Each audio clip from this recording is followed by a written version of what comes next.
जय श्री कृष्ण दोस्तों, life style with God में आपका स्वागत है। दोस्तों, यहाँ पर हम श्रीमद् भगवद गीता के दूसरे अध्याय का अध्ययन कर रहे हैं, जिसका नाम सांख्य योग है।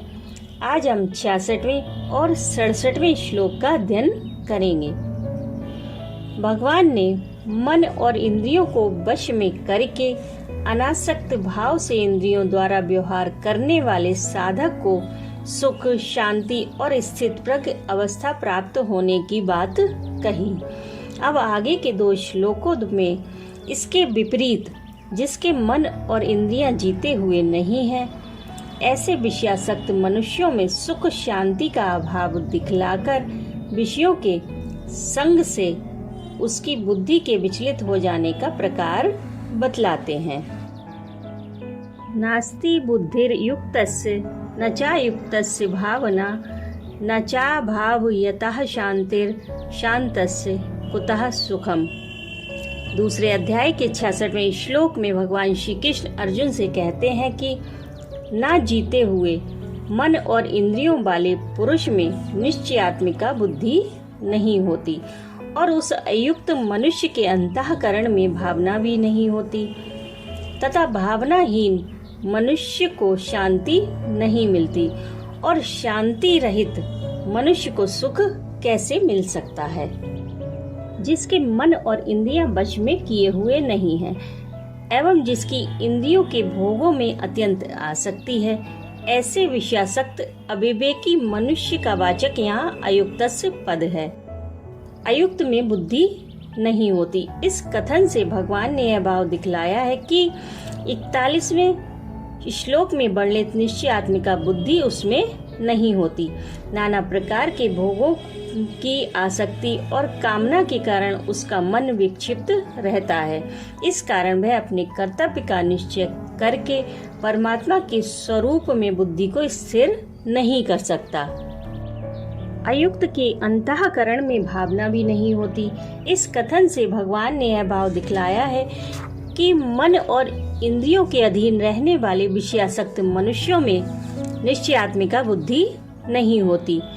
इसमें तो कहना ही क्या है कि उसमें भावना भी नहीं होती, अर्थात परमात्मा के स्वरूप में बुद्धि का स्थिर होना तो दूर रहा, विषयों में आसक्त होने के कारण वह परमात्मा स्वरूप का चिंतन भी नहीं कर सकता। उसका मन निरंतर विषयों में ही रमण करता रहता है और भावनाहीन मनुष्य को शांति नहीं मिलती। इस कथन से भगवान ने यह भाव दिखलाया है कि परम आनंद और शांति के समुद्र परमात्मा का चिंतन न होने के कारण अयुक्त मनुष्य का चित्त निरंतर विक्षिप्त रहता है। उसमें राग, द्वेष, काम, क्रोध, लोभ, ईर्ष्या आदि के कारण हर समय जलन और व्याकुलता बनी रहती है। अतः उसको शांति नहीं मिलती, और शांति रहित मनुष्य को सुख कैसे मिल सकता है।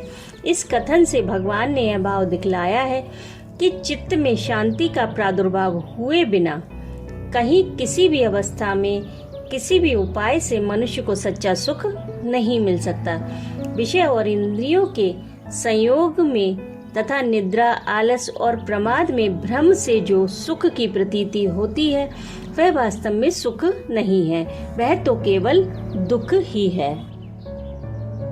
इंद्रियाणाम ही चरताम यन्मनोनु विधीयते तदस्य हरति प्रज्ञाम वायुर्नावमिवाम्भसि।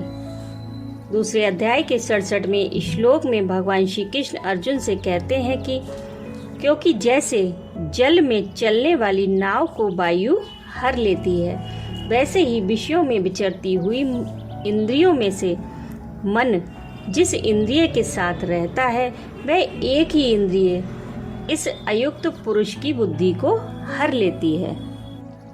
पूर्व श्लोक में यह बात कही गई कि अयुक्त मनुष्य में निश्चल बुद्धि, भावना, शांति और सुख नहीं होते।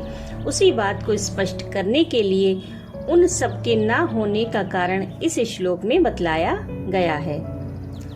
जल में चलने वाली नौका और वायु का उदाहरण देकर यहाँ पर भगवान ने यह भाव दिखलाया है कि नौका जैसे उदाहरण में नौका के स्थान में बुद्धि है, वायु के स्थान में जिसके साथ मन रहता है वह इंद्रिय है। जलाशय के स्थान में संसार रूप समुद्र है और जल के स्थान में शब्दादि समस्त विषयों का समुदाय है। जल में अपने गंतव्य स्थान की ओर जाती हुई नौका को प्रबल वायु दो प्रकार से विचलित करती है। या तो उसे पथभ्रष्ट होकर जल की भीषण तरंगों में भटकाती है या अगाध जल में डुबो देती है। किंतु यदि कोई चतुर मल्लाह उस वायु की क्रिया को अपने अनुकूल बना लेता है तो फिर वह वायु उस नौका को पथभ्रष्ट नहीं कर सकती, बल्कि उसे गंतव्य स्थान पर पहुंचाने में उसकी सहायता करती है। इसी प्रकार जिसके मन इंद्रियां वश में नहीं है, ऐसे मनुष्य यदि अपनी बुद्धि को परमात्मा के स्वरूप में निश्चल करना चाहता है तो भी उसकी इंद्रियां उसके मन को आकर्षित करके उसकी बुद्धि को दो प्रकार से विचलित करती हैं। इंद्रियों को बुद्धि रूप नौका को परमात्मा से हटाकर नाना प्रकार के भोगों की प्राप्ति का उपाय सोचने में लगा देती हैं। उसे भीषण तरंगों में भटकाती हैं और पापों में प्रवृत्त करके उसका अधपतन करा देती हैं, अर्थात उसे डुबो देती हैं। परंतु जिसके मन और इंद्रियां वश में रहते हैं उसकी बुद्धि को वे विचलित नहीं करते, बल्कि बुद्धि रूप नौका को परमात्मा के पास पहुंचाने में उसकी सहायता करते हैं। यहाँ पर सब इंद्रियों द्वारा बुद्धि के विचलित किए जाने की बात ना कहकर एक ही इंद्रिय के द्वारा ही बुद्धि का विचलित किया जाना दिखलाया है। इससे भगवान ने यह भाव दिखलाया है कि इससे इंद्रियों की प्रबलता दिखलाई गई है। अभिप्राय यह है कि सब इंद्रियां मिलकर मनुष्य की बुद्धि को विचलित कर दें। इसमें तो कहना ही क्या है। जिस इंद्रिय के साथ मन रहता है वह एक ही इंद्रिय बुद्धि को विषयों में फंसाकर विचलित कर देती है।